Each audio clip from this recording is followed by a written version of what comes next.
No worries. Your video is This not meeting on. is being recorded. Always helpful to know that as well. So I'll just do a quick bit as if we're doing the show. And my next guest on tonight's show is the lovely Scottish magician Kevin Quantum. How are you doing, Kevin? Hi, good. Thanks, Ben. Thanks so much for having me on. It's an absolute pleasure, Kevin. And I say I'm good as well. And how's things been for you the past few months? It's been great. Yeah, really full on. Some work overseas. I was on France's Got Talent last week on the television. I was working last night at the Billie Jean King Cup, which is like this really amazing tennis competition for women, which the finals is in Glasgow. So I was performing at the opening event. Launched the Magic Festival, which is this big magic festival that happens in Edinburgh in December, which I highly recommend to your guests. And just confirming my tour dates for Australia. It's like recording educational resource. I've been doing so much. I can barely keep up with it all. I'm really really overwhelmed, but it's been great. Speaking of the Magic Festival, I think I went along. It's been a few years. I think it must have been within the last 5 or 6 years, and it was because I love magic. I love being take time away from whatever I'm doing in life and just have my belief suspended for that for however long, whether it's like a 45-minute show or an hour-long show, and it's just absolutely beautiful. And you said that you were over in France on their talent show. You were also on BGT. Yeah, I have. I've kind of done the European Got Talent circuit. Britain's Got Talent happened for me just at the start of lockdown, so bad timing from a promotion point of view, but it went really well. The judges loved the act and got to the semi-finals and things. I've done Germany's Got Talent. I've done France's Got Talent. I've done Italy's Got Talent. I've done all of them. They're all there somehow in my diary now. You've done the European the talent show. Are you going to go on America's and see how far you get with that one? Yeah, I hope so. I don't know when. They reached out to me again just a few weeks ago, actually. It's funny you should mention it. We've been talking about it every year, and we've just not found the right timings because it kind of overlaps a little bit with the Edinburgh Fringe. So you have to be very careful with your Fringe show as well. And the Fringe for me is a big month, like hundreds, thousands, people come to my show. It's a really huge one for me to get right and things. So I don't want to mess that up either. I'd love to do America's Got Talent. Yeah, I don't know if I'd like to work too much in America, but yeah, it's like a sort of test bed, isn't it? See how good you are against the best in the world. Well, one person who's done it is Colin Clouden. He's another Scottish magician. I think he actually lives over there now with his wife Chloe. So he can obviously point you in good direction if you do ever intend to do the show when it's the right time for you. Oh yeah, Colin had huge success on that show. He became friends with Shim Lin, who was a winner of a season of it, and they have a show together now in Vegas, which I would highly recommend to your guests to go and see if they ever make it over to Las Vegas. But Colin and I are close. We used to work together in a comedy trio for many years, and he was on the board at the Magic Festival as well for a number of years prior to him going out to the States and moving out there. So he's definitely someone that I ask advice for when it comes to these things, especially seeing as he's done so well. Oh. So, actually, Colin was also the first magician I met at the Magic Festival, because I think we actually spoke must be 5 or 6 years ago, and it was actually on the phone. It was my first proper interview actually on the radio, which was a lot of fun, but nerve-wracking at the same time, because I was going, just keep going, you'll get through this. Yeah, it's probably similar to being on stage, you know. I mean, I don't think there's ever a time, even like last night, it was all these international tennis players. Judy Murray was there. Billie Jean King sadly didn't arrive for the opening event, but all of the international tennis players from UK, from Germany, from the US, Switzerland, Kazakhstan, all of these countries coming together. So I always get super nervous. You know, you never really know how people are going to respond to you, especially when English may not be their first language. And I imagine that's what it's like on the radio too. You know, you think about, you're just putting a little bit of yourself out there to be judged by other people, and that's always nerve wracking. Yeah, it's always a risk. It's good because you're going, are they going to like it? Are they going to how they're going to receive the show? Mm. And with my shows that I do on a Tuesday and a Thursday night is I try and make it a mixed bag so that there's something there for everyone, but also throw in the odd curveball here and there and go, oh, never heard that before. How that sounds good, and like that. And obviously, you were saying about lockdown. That was a lot of fun for me because I was out there on the front line in a way, working 64-hour weeks, sometimes barely with a day off. Because I was at the testing centres making sure that everyone was behaving themselves, following the social distancing guidelines. And I mean, fortunately, we didn't get anyone attacking the testing centres like they did in England, which was fairly lucky, I suppose. Definitely. I didn't know that happened. I didn't know you were working on the front line either. That's pretty cool stuff, Ben. When you said front line, I thought you were talking about front line as in my shows were broadcasting through lockdown, giving people hope. I didn't realize you actually meant the literal front line and the in-person front line, not a Yeah, digital. as soon as it started, I had to. I mean, I did the odd few shows probably at the beginning because things were still quite unknown and people didn't know what was going to happen. Yeah. But the moment it started to really take toll, and I had to unfortunately step down, and part of me was a little bit upset about it, but it felt at the time it felt the right time to just sort of take stock and go away for a bit and work all the hours that I did, because I enjoy doing shows regardless, but sometimes it can feel, why am I doing this, or this, that, the other? Yeah, I don't think you should dwell on those two things for too long. You know, I think like sometimes I feel that way as well. But I think when I busy myself so much, when I fill my schedule up with stuff, then usually then I forget. So if I'm doing the Fringe or whatever, when I've got my diary full with dates, it's only when I'm sitting down and I'm like, oh man, I've got no work. Is it even worth it? Do people even like what I'm doing? And excuse me, all that sort of stuff comes in. But if I were you, I wouldn't dwell on it, man. Just keep busy, you know, keep the big dream and the big goal in mind and work towards it. Yeah, I mean, as I say, I came back to doing the radio thing 4 or 5 months ago. When finally the whole thing started to come towards an end, as far as we know, and I felt that buzz of excitement of doing the show, and you know, I'm bringing a whole lot of new music, and I was like, I actually enjoy doing it. This is the excitement I've been missing.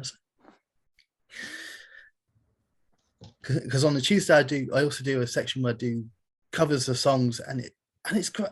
I go down this rabbit hole, and I found all these covers, and I think people are going to think, where else did you find all this? It's like, yay. And yeah, interesting covers are fun. You know, I was at a gig there a couple of nights back in Edinburgh, the Complete Stone Roses. I'm a 90s kid. Well, at least I was born in the 80s, but I kind of was listening to most of my music when I was in the 90s, and it was really fun just to hear a band play live. You know, I know it wasn't the real Stone Roses. So don't we'll ever get to see them again. But I loved it. It's great fun catching up with my friends, jumping about. I'm a definite 90s kid. I was in 92. So I'm a definite 90s kid. But I love a bit of 80s music, a bit of 70s, a bit of the 60s, whatever. But the band I grew up with was Status Quo, and I think I've been to see them 7 or 8 times. Yeah, you're a super fan then. I mean, I wouldn't be following them around the country going to every single show, but it would be a one night thing where me, my dad, and my sister we'd go and have our night out, and we'd have a great time, head banging along as throughout the gig, and it was great. Nice one. Yeah, well, you know, that's the thing. Like I work in the live entertainment sphere, you know, and this is a bit of a diversion, but it's something I've been thinking about in the last few weeks is the popularity of hologram ABBA. You know, this sort of holographic ABBA experience that they're selling tickets for £200, and like I can't bring myself to go to this. You know, I can't bring myself to go. I'd rather watch a really good ABBA tribute band.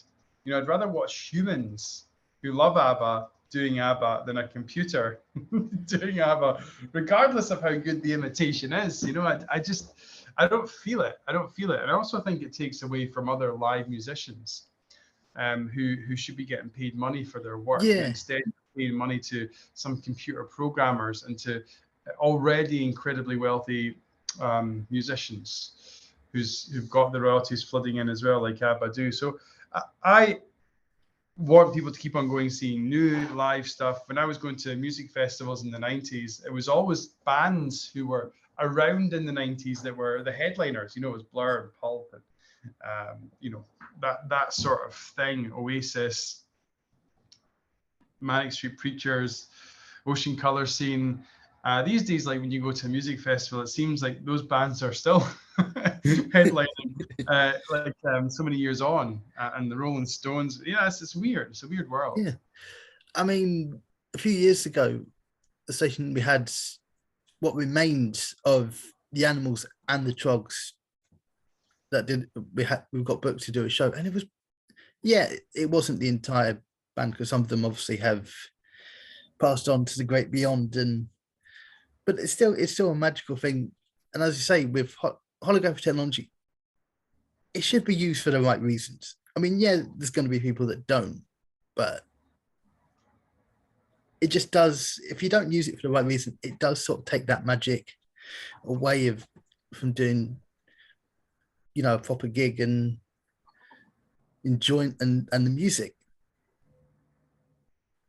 Yeah, pros and cons to everything, I guess. Yeah. But yeah, where I'm in control is of my live shows, and I love live audiences. I love standing in front of them. So I'm really excited to be back on stage again in Edinburgh. You know, I do the Fringe every year, but this year, for the first time ever, I'm doing a big Christmas show.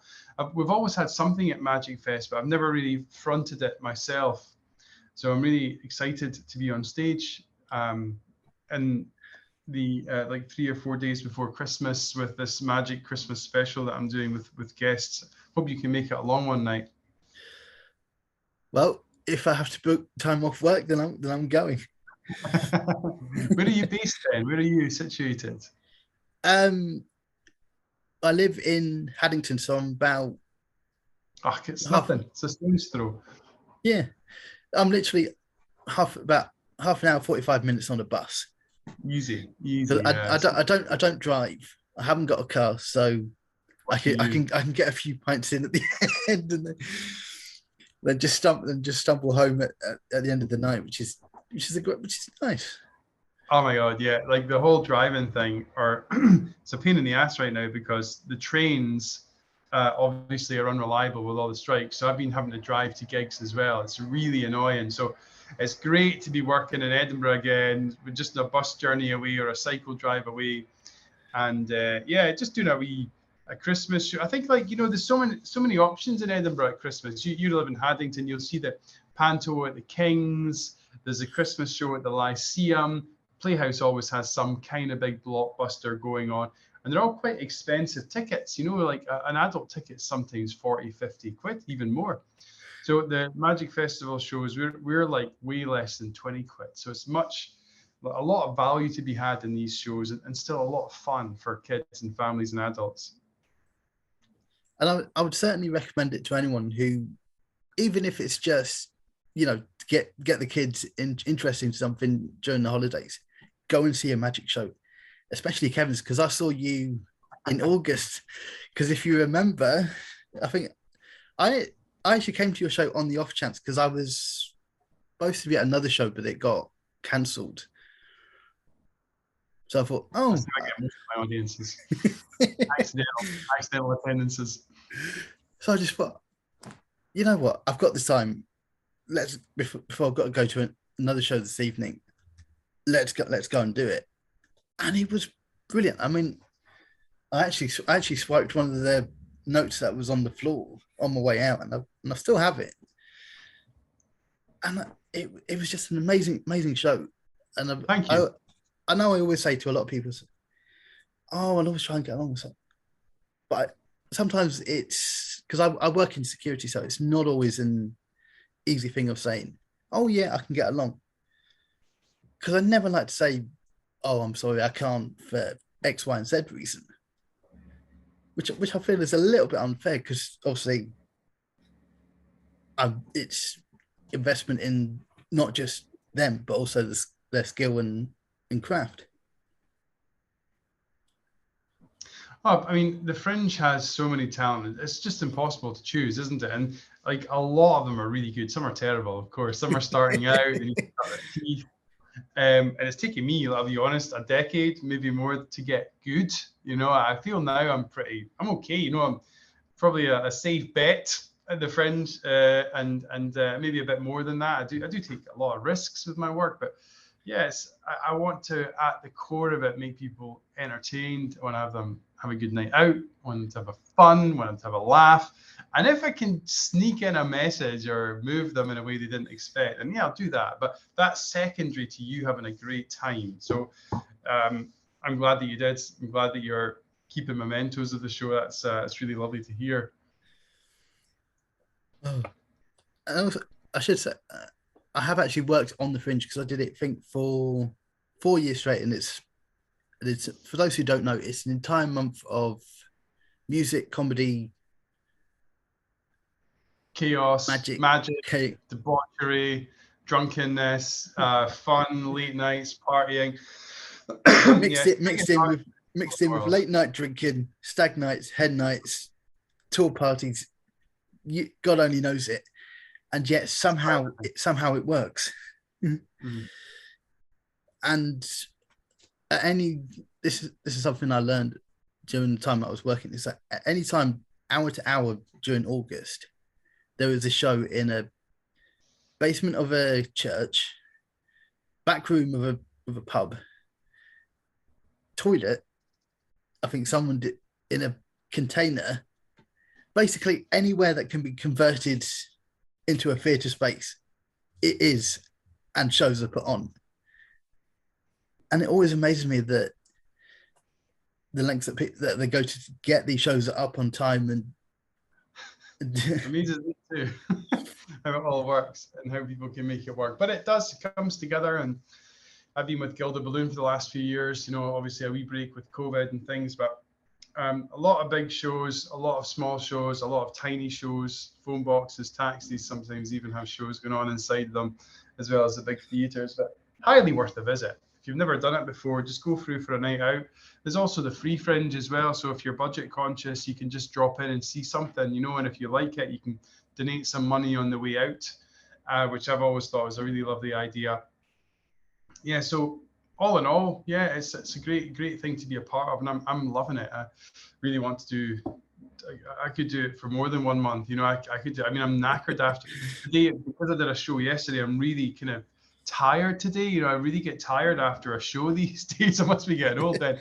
But it's still like the most enjoyable part of my year, delivering live shows, being on tour, doing these stage shows. I love it. I really do. Have you ever had a show that's gone in an unexpected direction? Yeah, of course. My own shows these days less so because they're quite crafted and they're quite well scripted. But you never know. As soon as you use audience participation, you have to, there's a bit of leeway there. You always get some crazy people on stage. You always get people coming up that are just a bit mad. Trying to think of a time recently. I mean, usually it's just people that are now just responding in an over exaggerated way that I don't know how to deal with. So if someone sees a magic trick and just goes crazy with excitement, that really throws me. I'm like, what? Stop doing that. You're freaking me out. Oh, there was one time, I did this trick, right? And I had this, it was a new version. And the idea is that you have two people up on stage and it looks like, you don't really do this, but it looks like you've kind of hypnotized them and then they just start behaving weirdly and jumping off their chairs and everything.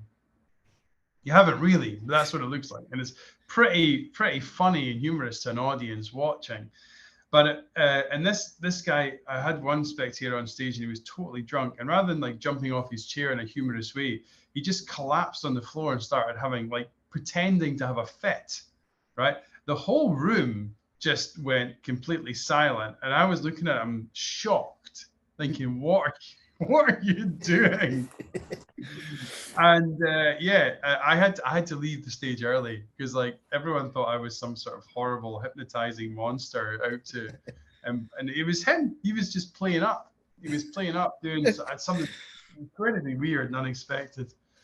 I mean, who fakes having an epileptic fit in the middle of a stage show? Oh my god, it was embarrassing. Anyway, that's my worst story. So during COVID, you set up, and is it an online magic school? Is it? Yes, it did. Yeah, it was on YouTube. Set up an online virtual magic school. I've just re-recorded a lot of those lessons using. I got a bit of funding to make one using Choose Your Own Adventure technology. So this is like this video technology where you don't just watch a linear video from start to finish. You actually can make choices along the way, and those choices affect then how that video unfolds. It's quite user friendly, quite interesting for a user to sort of play through this. So that'll be finished by December, and that'll be tied up to the curriculum here in Scotland, also in England, and it's free to use for all schools, kind of primary 4 to primary 7, that sort of age group. And it teaches maths, numeracy, mathematics, some of the science stuff that I do, as well as, of course, some really cool magic tricks tied in for the kids. So I highly recommend it once it's launched. If you're a school, excuse me, sorry. The website you can sign up to get it when it's ready, which again, it should be a month or so. It's magicfest.co.uk/VMS, Virtual Magic School VMS. You should check it out. So yes, parents, if you got kids that you want to entertain for more than an hour during the holidays, it is definitely worth not just having a one type of look, but give them something to do, and it's a great learning tool at the same time as well. So what? Yeah. So how was lockdown for you? Was it a learning curve or? Oh man. Was that a learning curve? Well, yeah, I mean, it changed me philosophically. I came back, never wanted to take a show for granted, always wanted to give 100%, and just really get some consistency in my performances. And just to not, I know it sounds weird, but to not care as much, as in to relax more, not to get as stressed about things and just accept that things will be how they are. I can only do so much, I can only do so much preparation. And then it's up to, it's up to the night, up to the audience, up to my mindset on the night. So that changed. The virtual magic school was something that was a really cool thing that came out of that. That's kept on going. I thought that a lot of those YouTube things I did during lockdown would stop, but that's continued. I'm very glad to see that my virtual performances have just about stopped. So I'm not doing any more virtual shows. It's almost all live shows now. So from a work perspective, yeah, I did have to shift into the digital realm, and there is a bit of carry on from that and the education sort of side. From the performance side, very little has has carried on from lockdown. It's all back to now in person, which I could not be more happy about. And like I said, yeah, just made me realize how much my job means to me and how much that I just want to go out and smash it every night. Exactly how I feel when I do shows. I just want to smash it and actually get, people texting in and enjoying the music. So after Christmas, what's 2020, if we can get it right, say it right, 2023 for you? Right, of course. So I'm off to. I've got a few gigs. Some of the some people that you'll know from television. I can't say their names or whatever, but people from various popular TV shows. I'm doing some private events in January, February. Got a few events overseas in Europe. In February, I'm off to Australia, doing a tour out there for 30 or 40 shows. I'll come back at the end of March. I'll start doing my show at the Sheraton again. The Waldorf Astoria again. That'll run probably till May, June, July time, and then in August I'll do the Fringe. Maybe do America's Got Talent. Maybe that'll be the big TV thing for next year. But I'm just loving my job right now. I'm writing, I'm performing, everything's settling down. I'm not adding too much more to the mix now. I've pretty much got enough work, enough on my plate, and looking forward to 2023. Can't wait for it to start, but got a whole bunch to sort before then, Ben. So I'm looking forward to getting that done as well. Well, that's fantastic as ever. Just to cast things back, how did you get into magic, and who inspired you? Yeah, so I got into it through a reality television show. There was a show on Channel 4 called Faking It many years ago, and I was a physicist, a research scientist 15 years ago. I was on this show, and I was changed, I was transformed. So I was trained in a few weeks to become a magician. And this was broadcast on Channel 4, scientist to magician episodes. And that's how I got into it. I was trained here in the UK. I went over to Vegas. I had some training with Penn and Teller. And then I came back to the UK. I had to do like a final test, see how well you picked up in 4 weeks the new skill. And the judge I had to kind of convince was Paul Daniels. If you're a younger audience listener to the show, you may not know who he is, but he was like the most famous magician in the UK back in like the 80s and the early 90s. And tough going. Sadly, no longer with us, but I managed to fool him, and I came back to Edinburgh, to Scotland, with a spring in my step, and decided to put the physics PhD on pause and become a magician. Who would you like in the future, if it's the right time, to work alongside, or as you said with Colin and Shim, to become the Avengers of magic? That's a really good question.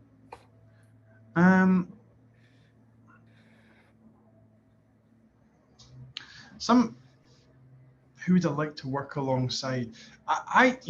There's my friend Gavin Oates, who's based in Edinburgh. We used to do a lot of comedy together, and we've not done much recently. I love working with him. Love to work with him on a project again, a performance project of sorts. I'd love to spend time with Colin again. I just really think he's a great performer, and all that. If you're talking about like celebrities and famous people, Jamie Harrison, I'd love to work with him. He did all the illusions for The Cursed Child, the Harry Potter stage show. Does a lot of work for Disney now and their live theatrical performances. That'd be great. In terms of like celebs or whatever, really hard to say. I like working with anyone that's good, anyone that's got something a bit different to me. And I've not got any dreams, but if I end up working alongside Michael McIntyre or some of the like Dara O'Brien, really like his style of humor, any of these big comedians, I love that. But I'm quite content just working my way up to that, I'd love to do the Royal Variety Performance one year. All that sort of stuff definitely appeals, working with all the best acts, but maybe I'm not ready yet. Maybe they've not found me yet. Who knows? I'll get there one day. But, I think like that would be the dream when it comes to it. And it's probably Well, if anyone from the Royal Variety is listening, get Kevin Conter. You will not go far wrong. just so people know how to find you on social media. Yeah, my handle is at Kevin Quantum, all one word, and that's across Instagram, Facebook, Twitter, YouTube, all that sort of stuff. My website, kevinquantum.com, and you'll find all my ticket information there. And I'll also post this on my Facebook page as well, so that people can obviously find you, get in touch, get you booked for events and things like that. Yeah, of course. And I just want to say a big thank you for obviously your time. And I would love to have you back on the show whenever you've got stuff going on. And also actually in person rather than as well, not just obviously on Zoom or on Skype. Yep, let's find a time. And just the other thing I'll just chuck out there is the Magic Festival I organise. If you're looking for anything to do over Christmas, magicfest.co.uk. All the shows are in Edinburgh, so if you're local to Edinburgh, it's good. Even if you're not, come and visit Edinburgh at Christmas. It's amazing. But yeah, it's been a pleasure, Ben. Thanks so much for having me back on your show. Lovely to speak to you again, and great to speak to you again soon. Yeah, you take care, and hopefully we'll see each other soon. Okay, see you later. Bye-bye. Bye.